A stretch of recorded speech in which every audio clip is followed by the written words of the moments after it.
Welcome back to another week of American history lectures. Today we're going to be talking about the outbreak of World War II, which you'll note is not necessarily American history because the outbreak of World War II mostly involved Germans and the British and the French and Poland and Russia, and none of these places are the United States. But of course we know that World War II will eventually drag the United States into war with Germany and with Japan, something that we will talk about at length. And so I think it's important that we understand how the war came about and what the early stages of the war actually looked like. And the reason this is important to remember is I want to establish a background from an American perspective. Remember that after World War I, the United States generally, the public of the United States generally, felt that involvement in world affairs had been a mistake. Perhaps the entry into World War I had not been a mistake. There was still a lot of patriotism over American armed forces, but certainly the idea that the United States was going to get involved in European problems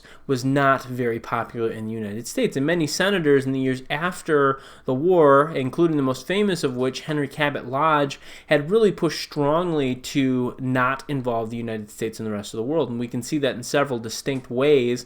The United States had not joined the League of Nations, the very organization that Woodrow Wilson had put together to kind of end world conflict by bringing nations together on a diplomatic footing. The United States refused to agree to join that organization. The United States also had signed a fairly important treaty with Great Britain and Japan to limit naval buildup. And the reason that the United States did this was hopefully to disentangle other nations and basically make it unnecessary for the United States to get involved in war. So we do have to ask the question, how did the United States get dragged into another European war? Now, of course, by the time the United States had entered World War II, and of course that's how we know it, it was no longer a European war, but a world war. Japan was already fighting the Chinese before the beginning of World War II in the West, and it was fighting the Chinese up until the time that the bombs dropped on Hiroshima and Nagasaki. So to say that only Europe was at war before 1941 would be inaccurate, but in 1941 the scope of the war dramatically increased in two ways. Number one, Germany invaded the Soviet Union, and number two, the Japanese attacked Pearl Harbor. And these two events very heavily change it from a world war away from a more localized conflict between Japan and China in the east and between Germany, France, and England in the West. So the question is, how does the war actually break out? And how does the breakout of the war actually lead to American involvement in the war? So let's go ahead and go back to Germany. Now, we'll remember that in our last lecture, we saw the rise of Adolf Hitler to command of the Nazi Party and the Nazi Party's victory in German general elections in 1933. Not only was Hitler elected as chancellor, but because of the death of Paul von Hindenburg, he also ended up as president of the German Reich. Also note that the Nazis manufactured, at least that is the common consensus of modern historians, they manufactured a fire at the Reichstag, which is the Congress building of the German National Assembly, and they blamed that fire on the communists. And because the communists had so-called attacked the state, the Nazis were able to take complete political power and give Hitler unlimited resources and power in Germany. So effectively in 1933, the Nazis took over Germany. By the way, despite the fact that the Nazis had gotten less than 40% of the vote in the last general election. So with a minority of Germans supporting them, the Nazis had taken power, and with this crisis, they had established themselves as the absolute and unopposed rulers of the German state. So typically, we begin Hitler's Germany in 1933. That's when Hitler was in charge, and his Nazi Germany was in effect. And over the next few years, the Nazis are going to introduce a number of important programs that they had pushed for and fought for long periods of time into German politics and German life. Some of these include the nationalization of the Hitler Youth. We talked about the Hitler Youth last time. It's kind of like Boy Scouts, except while also being Boy or Girl Scouts, it's constantly telling young Germans to be loyal to the Führer, the leader, which of course is Adolf Hitler. We also have a dramatic expansion of the SA, and eventually the formation of a second group called the SS. These were the personal troops of the Nazi Party, and the SS specifically would be responsible for many of the heinous actions in the East during World War II, the massacres of Jews and other people groups that occurred in Poland and Western Russia. Another thing that Hitler did was he began loudly protesting the unfair terms of the Versailles Peace Agreement, which of course we've talked about at length, so we don't need to go over why Hitler was upset with the Treaty of Versailles. But what we do need to talk about is how Hitler pushed back against the Treaty of Versailles, the things that he did that attempted to break the conditions of the Treaty of Versailles. One of the first things that Hitler did is he began training army units. If you remember the Treaty of Versailles, you'll remember that the requirement on Germany was to field an army of no more than 100,000 men. So Germany was capped at 100,000 troops. And one of the first things that Hitler did once coming into office was to begin building up additional troops into the German army. At first, Hitler started small, only training about 10 to 20,000 more men than their technical limit. But as he saw France and Britain did not respond to this, he began to build more and more and more. By the time World War I broke out in 1939, the German Wehrmacht, which is the German army, had close to 2 million active personnel, either soldiers or support staff. So this is one of the first things that Hitler is going to do. By 1936, Hitler feels confident enough in his troops that he decides to remilitarize the Rhineland. The Rhineland is the far western part of Germany. It's the part of Germany that pushes up against the Netherlands, Belgium, and France. This is the industrial heartland of Germany, and it had been ordered demilitarized by the Treaty of Versailles to effectively allow France to invade Germany and cut down German economy at any moment. And by the way, the French had done this once in the 1920s. Germany was not able to make those huge reparation payments we've talked about in the past, and so the French sent an army into the Rhineland. Basically what they did is they took over a bunch of German factories, and all of the profits went to France rather than Germany, which is really a stupid way to try and get Germany to pay. That would be like if you have somebody who owes you money, and because they can't give you the loan payment, you steal their wallet, okay? They probably aren't going to be able to pay you better after you steal their wallet. So the French had done this in the past. So the first real military action that Hitler takes is he reoccupies this land. What does reoccupying the land mean? Well, Hitler marched his troops into the Rhineland, and he began setting up defensive fortifications. Now, many people have pointed out that Hitler was very weak at this time. Not weak politically, he was incredibly popular in Germany, but he was weak militarily. Had France decided to respond, it would have been a very easy attack for the French. The Germans simply did not have the kind of troop strength required to match the French. The French were operating close to home, and if the French had decided to act, Hitler would have had to retreat like a dog with his tail between his legs, and more than likely Hitler's government would have collapsed. A show of weakness by Hitler would not have been well received by the German people. But the French, and we will come back to this theme again and again and again, the French didn't want to fight. And if they needed to give up the Rhineland to avoid fighting, they were more than willing to do so. Besides, for the French, there really was no concern. The Germans might have troops in the Rhineland, but there was no way that a repeat of 1914 was ever going to occur again. The French had spent millions of francs, which is analogous to the US dollar, on constructing a line of defenses just over the French border with Germany. And this line was called the Maginot Line. This is a huge and impenetrable wall of fortresses with massive cannons, and it was basically unbreakable. No amount of military firepower could punch through these forts, and they lined the entire frontier between France and Germany, with one exception, which was actually the French border with Belgium. There's a little corner of Belgium down near Luxembourg where there is a close connection between Germany and France. Again, Belgium's between there, and the French decided not to continue their lines. They had good relations with the Belgians, and that part of the Belgian border was heavily defended by a forest that had proved almost impenetrable during World War I. So the French have this impenetrable defensive line, so they don't much care what Hitler does in the Rhineland. He can take back parts of Germany if he wants to. The French aren't going to fight him on that. This is Hitler's first success, and Hitler grows bolder because of this. He says, all right, my enemies, France and Britain, won't respond, so I can take more.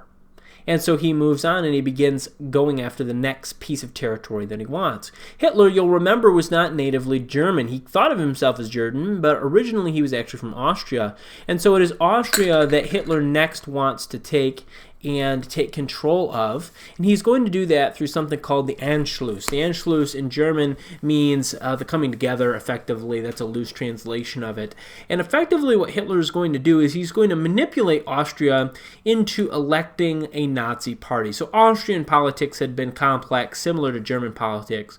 Austria's situation had also been poor after World War I. You'll remember that Austria was part of the Austro-Hungarian Empire. It was actually one of the ruling states of the Austro-Hungarian Empire during World War I. That nation had split apart into 12 different sections, several of which had combined into a new nation called Yugoslavia that we don't have time to talk about. And, of course, the central areas of the empire had turned into two nations called Austria and Hungary. The nation of Austria was German-speaking, and many people considered them German, South Germans, admittedly, but German nonetheless. Because of this, Adolf Hitler and the Nazi Party began paying and began recruiting people to join the Austrian Nazi Party. So there was a Nazi Party in Austria, and in 1937, that Austrian Party managed to win several important parliamentary elections in the Austrian Parliament. Eventually, this led to the Austrian government making a formal request for German assistance in basically safeguarding future elections. That's the official line, okay? So if you were a reporter in Germany, that's probably what you would have said. What actually happened was this. The Nazis gained power in Austria for just long enough to call the Germans and say, hey, will you come in and guarantee our control of the Austrian government? And that's exactly what the Nazis did. German troops, German trucks, German planes, and German tanks rolled into Austria and effectively took control of the entire region and moved in and basically installed Nazis into all positions in leadership. Positions, by the way, that the Nazis had not been elected to. So again, we see the Nazis take over Austria with a minority of the popular vote. So Austria was technically a democracy, and the Nazis did win some votes, but they had not won a majority, not by any stretch of the imagination, and yet the Germans effectively took over the country for the Austrians. Now, Austria is actually lumped into Germany proper. So Austria ceases to exist in 1937 and is lumped into the Greater Deutschreich, or the Greater German Reich, or the Greater German Kingdom. And in fact, if you look at maps of 1938 or 1939, you will see that the shape of Germany is much larger than it is today. And in some ways, it's actually larger than it was in 1914, when it was still the German Empire. So this is a dramatic improvement for Hitler. In fact, I think if Hitler had stopped where he had taken Austria and then the situation with Czechoslovakia that we're about to talk about, Germany may have emerged as a very physically large nation and a very economically strong nation, stronger even than it is today. Of course, that would have required Hitler to get off of his genocidal and many crackpot ideas. So don't get me wrong, I'm not suggesting that this would have been a good thing, but if we see the size of Germany compared to its size today, we can see that Hitler is extraordinarily successful at integrating territory into Germany. And by the way, most Austrians accepted this change with very little resistance. Although probably the most famous group that was not so happy with this German advance were the Von Trapps, who, if you've ever seen The Sound of Music or listened to the play The Sound of Music, you're familiar with their journey. The Germans roll into town and they leave, but we also see from that story that not every Austrian was opposed to the Germans. In fact, many of the Austrians were very strong Nazi supporters and served in the German army and other things like that. And that's actually exemplified in The Sound of Music as well. So if you want a out-of-class homework assignment this week, go watch The Sound of Music for some Anschluss, the takeover of Austria education. Now, Hitler, again, was not opposed by France and Britain. In fact, there was barely anything said to him by France and Britain. They didn't even really make a stink.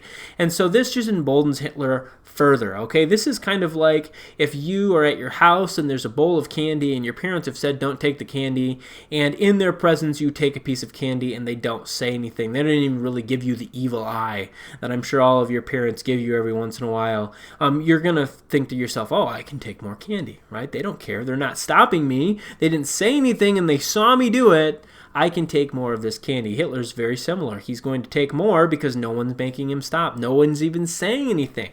No one's even saying to stop.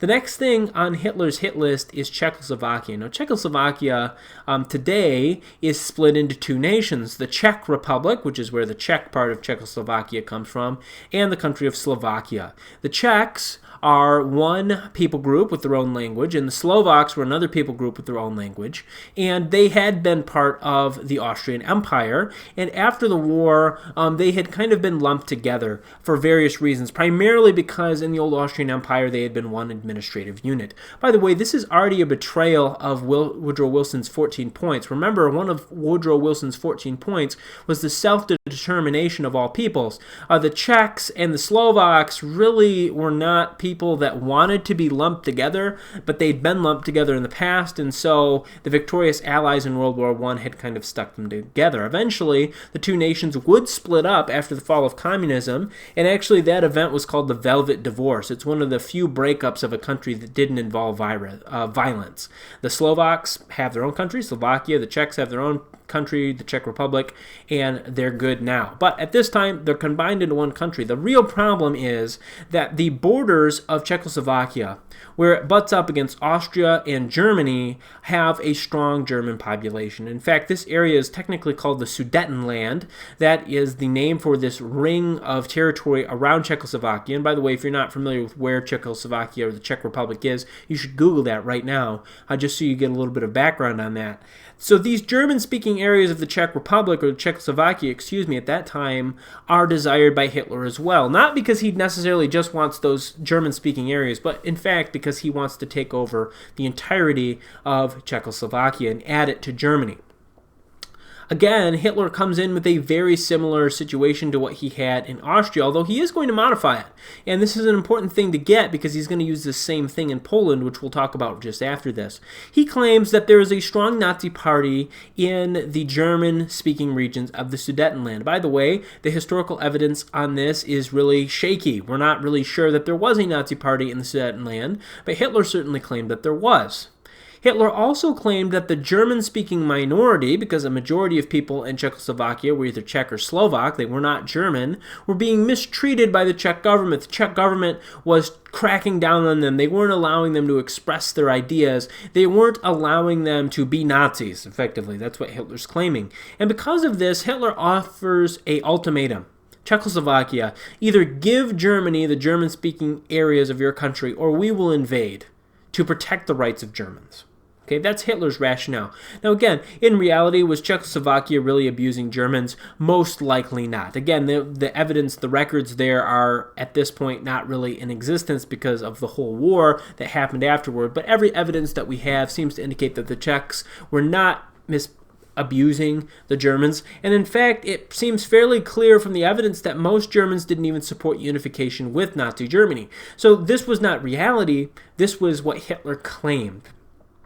The other thing that Czechoslovakia had, that Austria did not have, was a guarantee from both France and, more importantly, from Britain that they would be protected by France and Britain. So effectively, if Hitler was going to follow through on his threat to invade Czechoslovakia, the only way he could do that was by declaring war on Britain and France at the same time.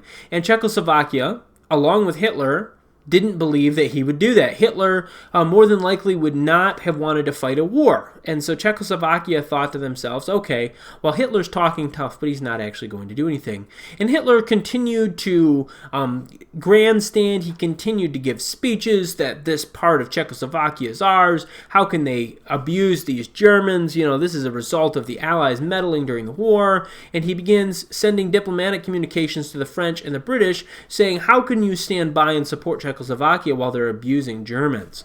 And unfortunately for really the entire world, the British backed down on this.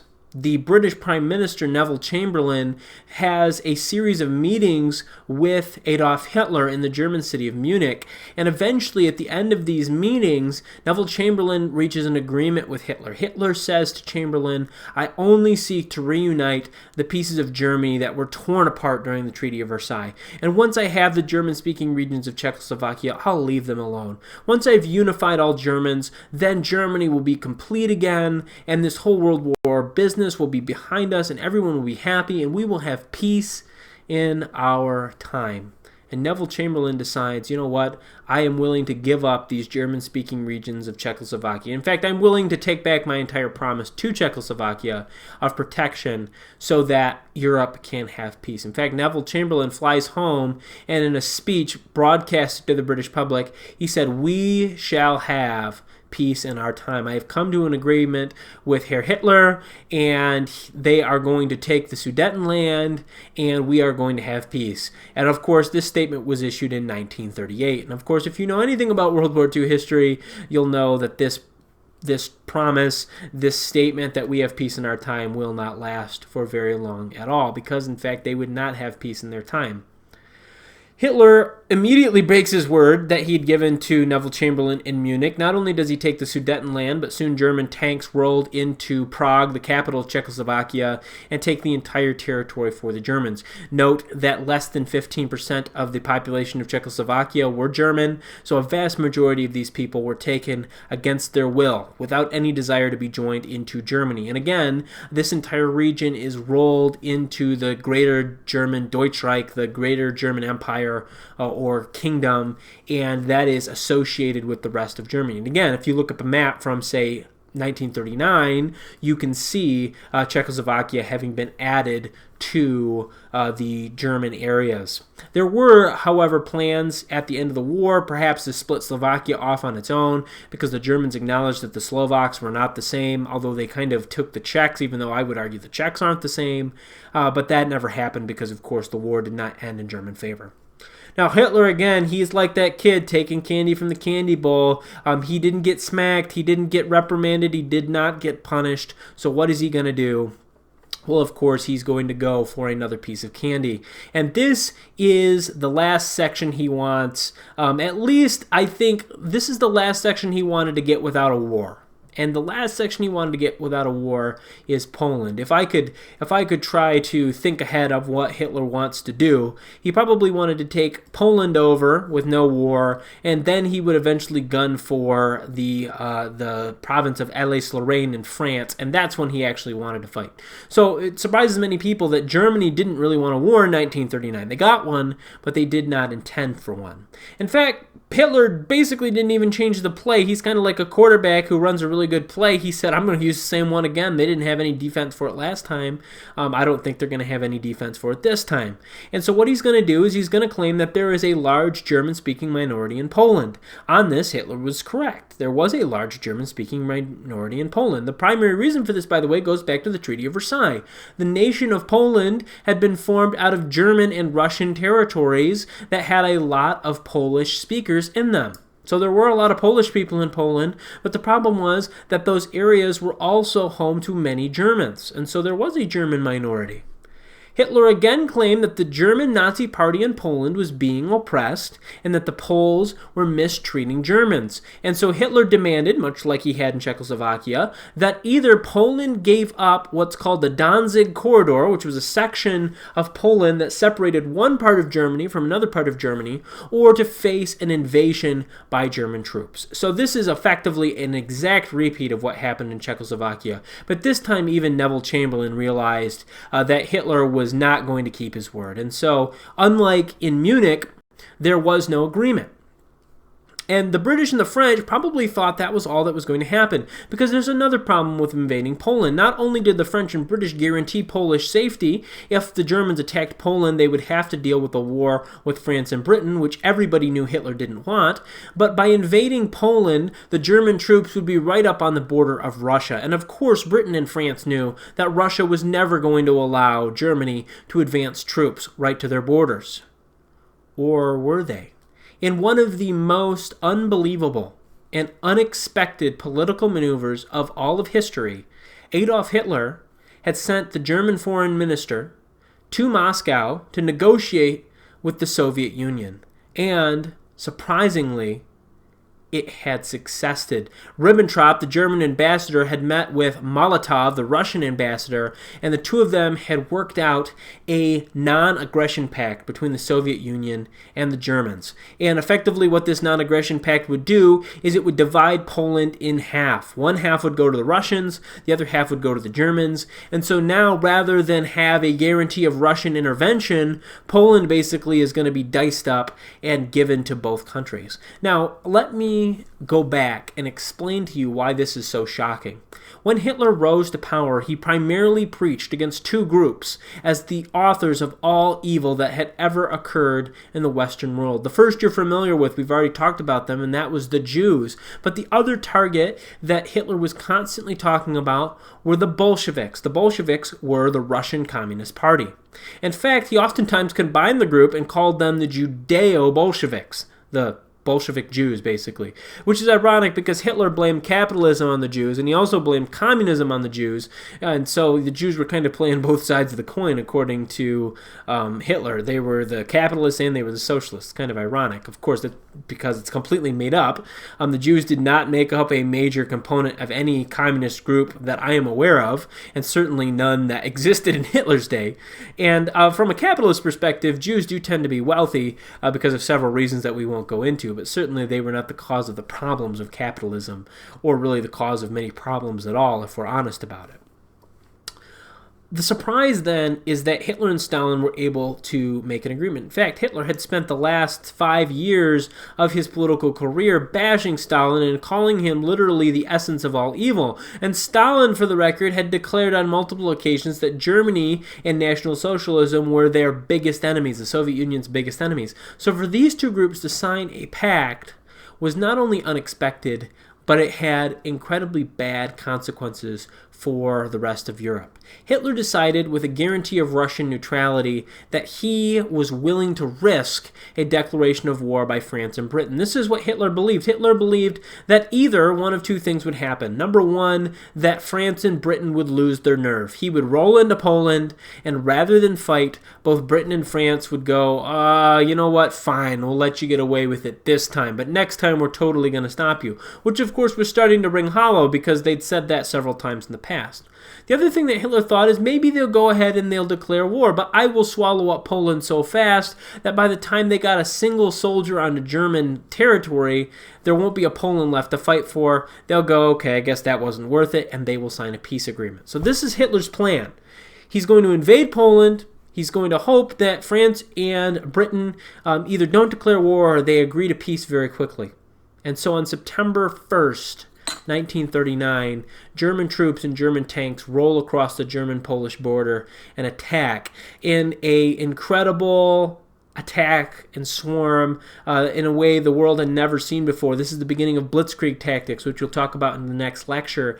And Poland falls in less than 30 days. In 30 days, the Germans had gobbled up Poland and had been met by the Russians who had invaded from the other direction.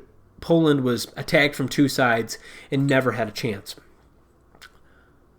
Much to Hitler's surprise, not only did France and Britain declare war, but every peace overture sent by Hitler to the Allies for the entire next year was rejected. The French and British said, no, Hitler, we will not sign a peace agreement with you. You destroyed Poland, and unless you give Poland back all of its territory, we will not negotiate with you. We will not end this war. And so Hitler finds himself engaged in a war that he was not expecting. And we will talk about that next year of the war, which is oftentimes called the phony war in America, and we'll talk about why that is. And then we'll talk about the actual war, which began in June 1940, that is finally going to pit the Germans versus the British and the French in large-scale battles. And we'll talk about how disastrous that was for the Allies. All right, so that's the next lecture. Today we covered how the war started, the German invasion of Poland, and all of the things that Germany had taken earlier than that. And tomorrow we'll start with the actual battles that were fought between the major allies and Germany itself.